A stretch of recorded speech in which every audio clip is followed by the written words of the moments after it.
The initial flooding of the Tulare Lake Basin. Even though the water has receded, there are still tens of thousands of acres. Historic Tulare Lake continues to fill with water from... Well, about 160 square miles of the Tulare Lake bed are under water right now. Lake Tulare, a massive lake in the United States, vanished from history due to drought and farming. But in 2023, it miraculously started refilling at an incredible speed, surprising everyone. Imagine a dry land for nearly a century suddenly turning into a water-filled wonder. It's like a scene from a sci-fi movie. But here's the catch. This comeback revealed a scary secret from the deep.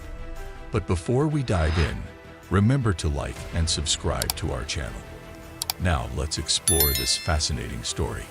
California recently faced record-breaking heavy rainfall, a relief for drought-stricken areas, but also bringing unexpected challenges. Reservoirs, including Tulare Lake, swelled to the brink, causing concerns of potential disasters. Tulare Lake, once the largest west of the Mississippi River, reappeared after years as dry land. While it initially evoked awe and nostalgia, it quickly became a threat as it exceeded its capacity, endangering lives and property. This reappearance is not just a curiosity, but a looming natural disaster.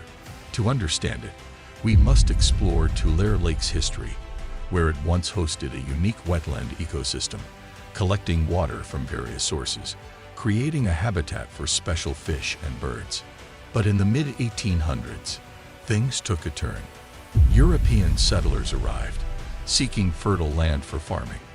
They built canals that redirected the lake's life-giving water. Slowly, Tulare Lake lost its water sources, and it started shrinking. By 1899, it had completely disappeared, drying up for the first time in history. The disappearance of the lake opened up opportunities for settlers. They quickly transformed the lake bed into agricultural land, using levees and reclamation districts.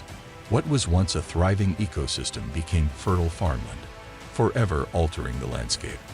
Historically, Tulare Lake was a unique landlocked body of water with no natural outlet to the sea. Its waters replenished groundwater and nourished the southern Sierra Nevada. Geological clues even hint at its connection to a vast ancient lake that once covered a significant part of California's Central Valley. But recently, California experienced a meteorological marvel, a series of atmospheric rivers drenching the region with rainfall. This led to the astonishing rebirth of Tulare Lake, a sight to behold. Once sprawling across 800 square miles, the lake now stands at around 111,000 acres, with depths ranging from 5 to 7 feet. The lake's return brought life back to its waters, with fish swimming and birds flocking to its shores. A cause for celebration, you'd think. And it was, marked by tribal ceremonies. But as the lake reclaimed its territory, it unleashed devastation for some local families. Corcoran, a city of 22,000, felt the impact first. Floods closed roads, raising concerns for smaller communities nearby.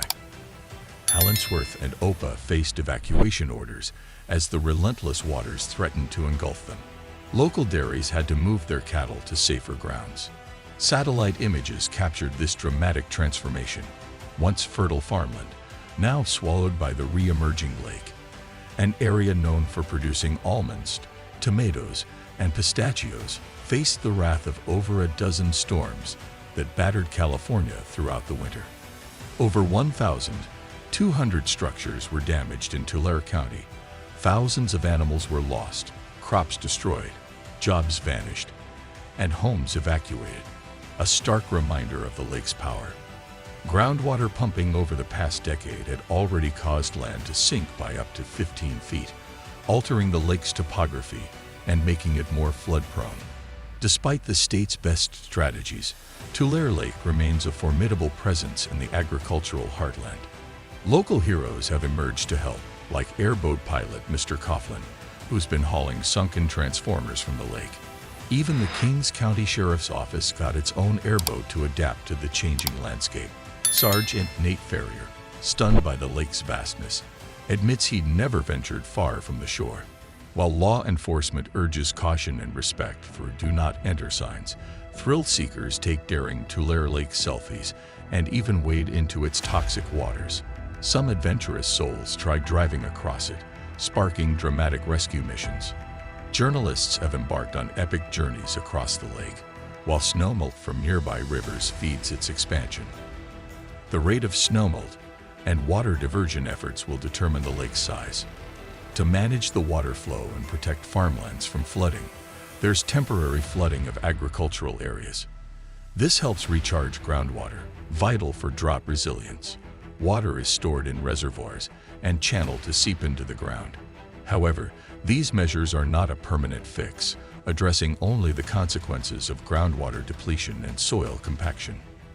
Facing challenges from Tulare Lake's return, California's Department of Forestry and Fire Protection is taking action. They're using dry weather to make vital improvements, raising roads between Allensworth and 𝗙𝗏𝗄 for safer evacuations. Emergency responders are reinforcing levees and deploying barriers to control water flow. Farmers and emergency workers are working together to strengthen levees amid relentless storms. While sandbags and super sacks are used, their effectiveness is uncertain due to levee breaches. The situation requires ongoing cooperation and preparedness. The unpredictable weather patterns continue to test communities, highlighting the need for adaptable strategies in dealing with persistent flooding. Californians are determined to protect their livelihoods and beloved landscapes, but the impact of the flooding isn't limited to agriculture. It has disrupted construction projects, like the high-speed rail project, and exposed dam-related issues. How do we balance the need for infrastructure development with the preservation of our natural surroundings? According to a researcher closely monitoring the situation, this ongoing flooding is evolving into a gradual natural disaster. The existing infrastructure isn't equipped to handle the magnitude of this crisis, presenting a significant challenge for mitigation. However, California officials are gearing up for a prolonged battle against the floods, with nearly 700 individuals ready to assist Tulare County's emergency response efforts. But let's face it, traditional methods like sandbags and super sacks can only offer limited relief. The director of the California Department of Water Resources recognizes that the current water volume in the Sierra exceeds existing facilities' capacity. Despite their commitment to minimizing damage, the overwhelming water volume presents a daunting risk. Additionally, once the water reaches the historic lake bed, options for removal become limited, potentially relying heavily on evaporation, canal diversion, and pumping. Sadly, the burden falls heavily on the impacted residents, many of whom belong to low-income communities. These are people already struggling to make ends meet, living paycheck to paycheck. The flooding is hitting them hard, making it difficult to stock up on basic necessities like food.